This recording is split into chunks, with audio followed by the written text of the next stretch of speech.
Isa ang scooter na kategory nga po ng motorcycle na talaga naman pong mabenta dito sa Pilipinas. Kita naman kasi guys sa postura ng scooter na meron talaga siyang more on comfortable na body posture, and syempre makakaasa ka din na ang scooter pwede din po talaga para sa daily use. Syempre guys, pwede din po para nga po sa ating mga kababayan na gusto nga pong mag-delivery rider, and alam naman natin guys na ang mga scooter is meron nga pong matitipid na gas consumption, kaya pwede po talaga ang scooter para nga po dito sa Pilipinas.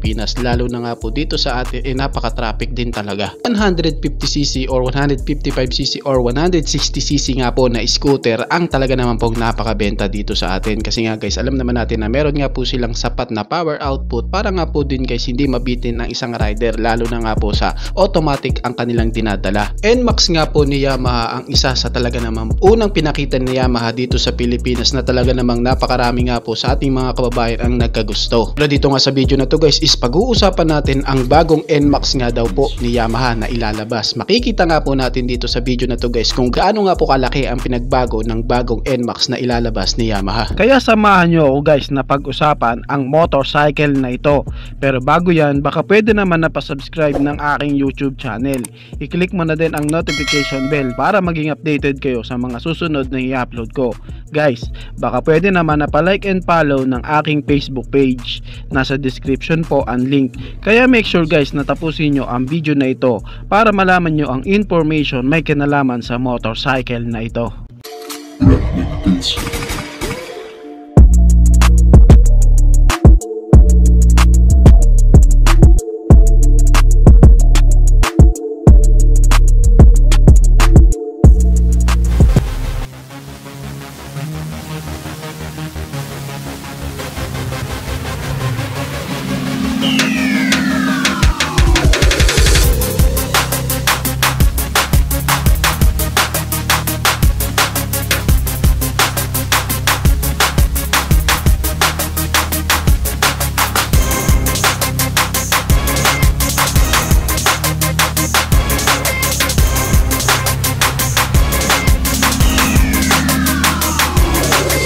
Is the all-new Yamaha NMAX 2024 model. Kitang-kita talaga guys sa motorcycle nga po na bagong ilalabas ni Yamaha. Nakita po talagang ang laki ng pagbabago niya. Yung NMAX nga po na nakikita natin sa ngayon guys, napaka-pogi naman na talaga na po nito. Yung tipong napakalaki talaga ng improvement niya pagdating sa kanyang physical appearance kumpara sa kanyang version 1. Viral at tunog-tunugan nga po talaga ngayon si Yamaha dahil nga po sa may lumabas nga po na isa na naman pong concept photo ng isang bago nga ng NMAX 2024 model daw. Kapansin-pansin din naman po talaga sa mga ibang motorcycle brand guys, mapa China bike, kitang-kita din naman talaga po sa kanilang mga nilalabas na mga bagong scooter, lalo na nga po na nasa mga 150cc ang kanilang engine displacement, na makikitaan po talaga na pagdating nga po sa kanilang physical appearance, bawing-bawi naman talaga. Nilalagay na rin po talaga ang aggressive looking sa mga scooter, lalo na nga po yung mga maxi scooter kung titignan. And syempre nga guys, ang bago na po na 2024 NMAX na ilalabas ni Yamaha talaga naman pong napaka-solid nito, napakasulit pagdating sa kanyang specs, features, and sa kanyang physical appearance, bodyworks na kahit nga po sa kalitlitang detalye ay napakapulido naman talaga. Ang brand nga po na Yamaha guys ay kilala sa isa sa meron nga pong maaangas, magaganda at talaga namang pinag-iisipang itsura ng mga motor. Hindi nga po sila yung tipo ng motorcycle brand guys na basta-basta na lamang pong gumagawa ng motorcycle, and pagdating sa kanilang looks ng motor hindi na po halos pinag-iisipan. Very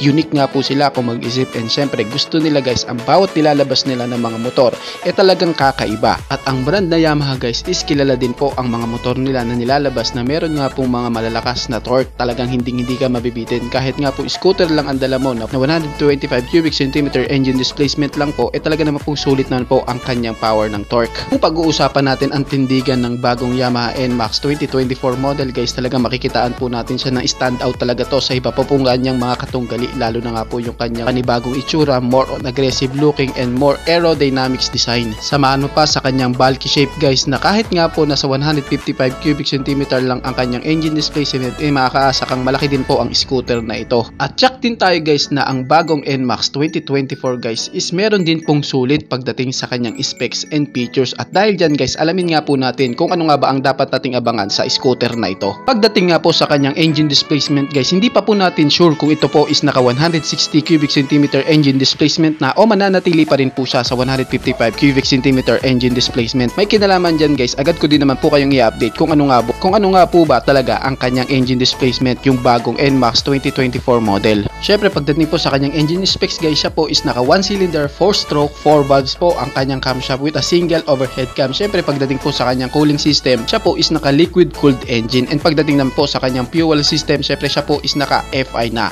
o fuel injected na makakaasa ka nga pong meron nga po siyang matipid na gas consumption na kumukonsumo nga po ng 40 to 44 km per liter.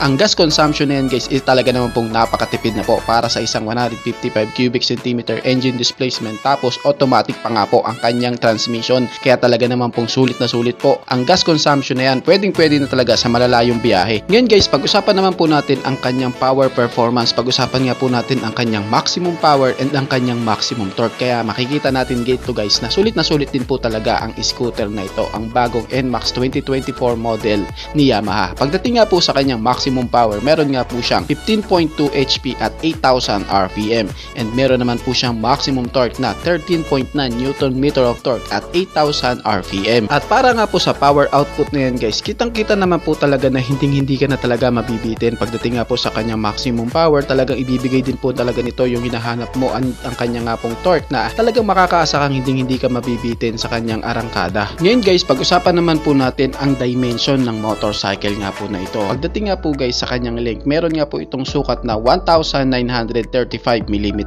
and ang kanya namang width is may sukat nga po na 740 mm, and ang kanya namang height is may sukat nga po na 1,160 mm. Ngayon guys, pag-usapan naman po natin ang sukat ng kanyang seat height. Meron nga po itong taas na 765 mm, and ang kanya nga pong ground clearance guys is meron nga pong taas na 125 mm, and ang kanya nga pong bigat is meron nga pong bigat na 131 kg.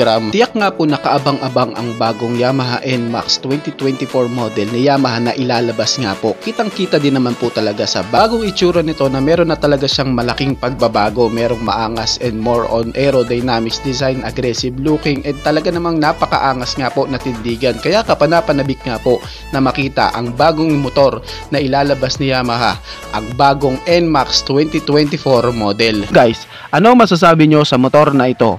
Paki-comment naman ang inyong reaksyon. Maraming salamat po. Bago matapos ang video na to guys, baka pwede naman na pahihin ng isang like mula sa inyo bilang pagsuporta sa ating munting video. Maraming salamat po. Pwede mo na ding i-share para din malaman ng iba nating mga ka-rider. Sa tingin ko guys, is dito ko na lang po tatapusin ang ating vlog. I hope na nag-enjoy kayo sa aking hinandang video para sa inyo. Pinasisigla ko din kayo guys na i-subscribe ang aking YouTube channel. I-click mo na din ang notification bell para maging updated kayo sa mga susunod na video na gagawin ko. So dito ko na lang po tatapusin. Maraming salamat po. Ichi boy. Thank you.